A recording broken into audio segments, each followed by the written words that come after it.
tema sugerido é que, ainda que a figueira não floresça, será fiel. Eu não sei se você parou por algum momento para meditar nessas palavras, para olhar para essas palavras e tentar entender um pouco a dimensão disso tudo. Quando nós olhamos para a etimologia da palavra fiel no grego, pistos, que significa confiável. Confiável. Ou uma pessoa que se mostra leal. Então eu serei leal, ainda que a figueira não floresça. Eu serei confiável, ainda que a figueira não floresça. Nós temos uma certa empatia de querer definir essa epistemologia com fé. Mas o que nós poderíamos fundamentar o que é fé? Usaremos a própria Escritura. Hebreus 11:1 diz que é o firme fundamento das coisas que não se vê, mas se espera. É o firme fundamento, é a prova daquilo que não se pode ver. Abacuque é o 35º livro do Antigo Testamento. É um profeta pregador de Judá. E aí, esse nome profético e profeta que está incluído nos profetas menores, é um pouco contraditório, porque não tem uma profecia direta de Abacuque para o povo. Não. O seu nome, como bem disse ontem o pastor Luiz, o significado é abraço. Então depois, cada irmão pode dar um Abacuque no outro. Um abraço no seu. E esse Abacuque, Abacuque foi o homem que foi chamado por Deus. Pouco se sabe a respeito dele.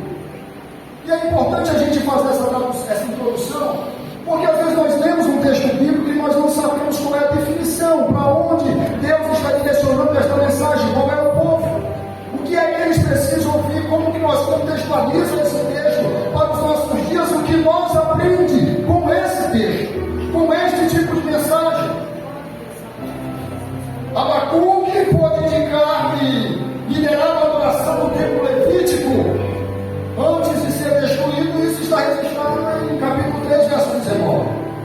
O profeta escreveu essa mensagem aproximadamente em 609 a 597, no período crítico de Judá. Judá era uma nação que estava afastada de Deus.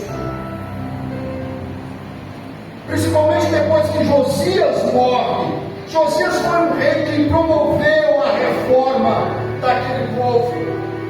A nação de Judá, ela sempre oscilava entre reis que ascendiam o trono, que eram homens piedosos, e voltava-se o seu coração a Deus. E quando isso acontecia, a nação experimentava a graça do Deus eterno, e eles experimentavam a presença desse Deus. Agora, depois da sua morte, a morte de Josias, o que imperava era a violência. O que imperava nesta nação era a opressão de quem? Dos ricos sobre os pobres. Existia naquela nação um sistema ilegal de suborno, de propina, de corrupção. Quando você lê o livro de Abacuque, você depara com uma frase do pregador, se não me engano, Spurgeon, ele diz: olha, a Bíblia é mais atual do que o noticiário do jornal que sai amanhã. E aí, quando você lê toda essa história, você faz o quê? Senhor, esses são os nossos dias, esses são os nossos tempos. Nós estamos parecidos com essa nação. O mundo está em guerra, vendo o apogeu dos babilônios que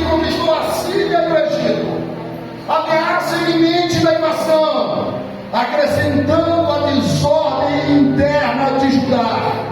Por quê? Porque nenhuma nação ela permanece em pé quando ela se afasta de Deus. Nenhum homem permanece íntegro quando ele se afasta de Deus. Por quê? Porque a sua essência é pecaminosa. O seu coração é ruim. O seu coração é mau. E ainda que alguém diga, você é bom, não existe bondade em nós, se não for a graça do Eterno.